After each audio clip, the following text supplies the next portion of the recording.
ಕಾನೂನಿನಂತೆ ಏನು ಕ್ರಮವನ್ನು ಕೈಗೊಳ್ತಾರೆ. ಇದರ ಸತ್ಯಾಸತ್ಯತೆಯ ಬಗ್ಗೆ ಕೂಡ ತನಿಖೆ ಆಗಬೇಕು. FSL ರಿಪೋರ್ಟನ್ನು ಕರೆಕ್ಟಾಗಿ ಮಾಡಬೇಕು. ಸರ್ಕಾರ ಯಾವುದೇ ಕಾರಣಕ್ಕೆ ಪಕ್ಷ ರಾಜಕಾರಣವನ್ನು ಮಾಡದೇನೆ ಸತ್ಯಾಸತ್ಯತೆಯನ್ನು ತನಿಖೆ ಮಾಡಬೇಕನ್ನುವಂಥ ಆಗ್ರಹವನ್ನು ನಾನು ಮಾಡ್ತಾ ಇದ್ದೀನಿ. ಕಾನೂನಿನಂತೆ ಏನು ಕ್ರಮವನ್ನು ಕೈಗೊಳ್ತಾರೆ. ಇದರ ಸತ್ಯಾಸತ್ಯತೆಯ ಬಗ್ಗೆ ಕೂಡ ತನಿಖೆ ಆಗಬೇಕು. FSL ರಿಪೋರ್ಟನ್ನು ಕರೆಕ್ಟಾಗಿ ಮಾಡಬೇಕು.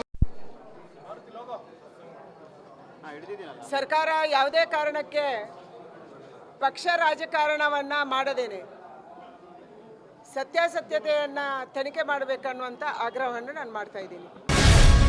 ಗ್ಯಾರಂಟಿ ನ್ಯೂಸ್, ಸುದ್ದಿ ಖಚಿತ, ನ್ಯಾಯ ನಿಶ್ಚಿತ.